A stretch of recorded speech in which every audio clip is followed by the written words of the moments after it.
Well, today I was just going to talk to you a little bit about immortality in Homer's Odyssey. This is definitely one of the themes that you should pay attention to that we see in the Odyssey. So, in the ancient Greek culture, there were three ways to earn immortality, and we see all three of those ways represented in the Odyssey. The first way would be to be granted immortality by the Greek gods. So here's a picture of the Greek gods.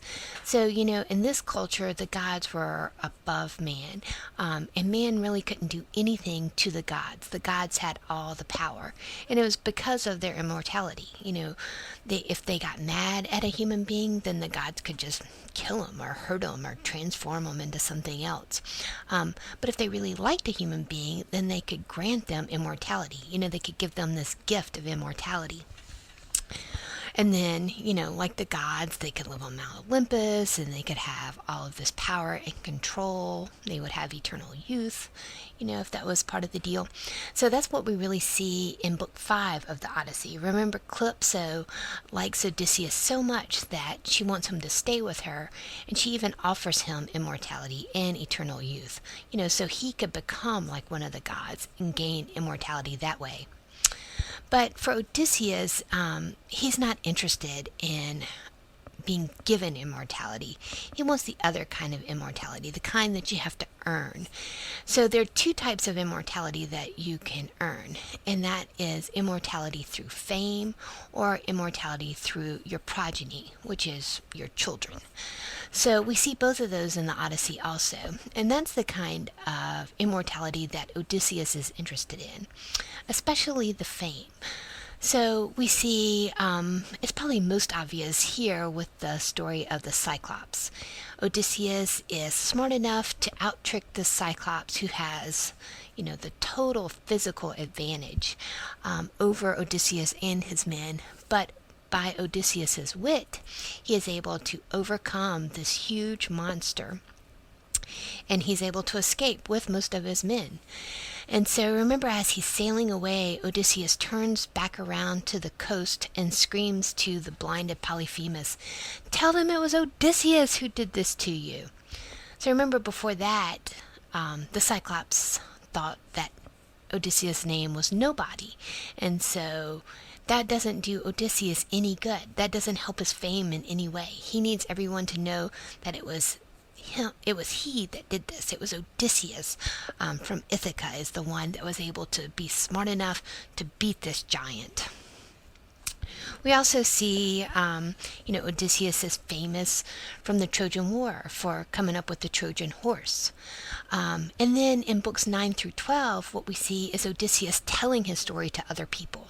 And we can imagine this is something that he's probably going to continue to do for the rest of his life. Sit around at a banquet when he gets home and tell people about his story when he gets the chance. So here we see in books 9 through 12, he's in this other culture, he's in this other place, and he's getting to tell these other people who he is and what he's done, so that he'll not only just be famous in his city of Ithaca, but he'll be famous in these foreign lands, and his name will be spread all over. Okay, then the final way to earn immortality in the ancient Greek culture that we see in the Odyssey also is through your bloodline. So for Odysseus, Telemachus is another way that he, gets to guarantee his immortality. So Telemachus, remember, was a baby when Odysseus left to go to the Trojan War. So that's one of the reasons why it's really important for Odysseus to go home, so that he can, meet his son, and he can teach his son to be the kind of man that he wants him to be, so that when Odysseus dies, and he travels to the afterlife and his son is left on earth, then his son will continue to do things that will honor Odysseus's name.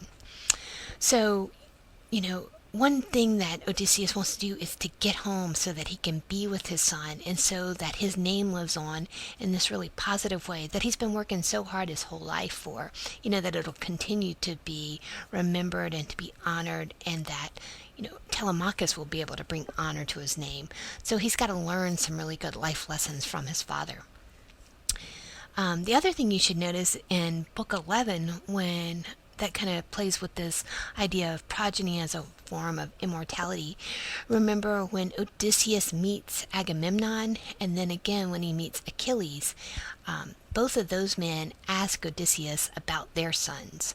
So we can see how important it is in this culture that the sons live on and that they do the things the father would want them to do, and that way the father is able to live on through his sons.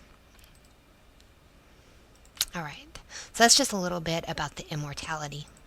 I'm going to stop here. Thanks.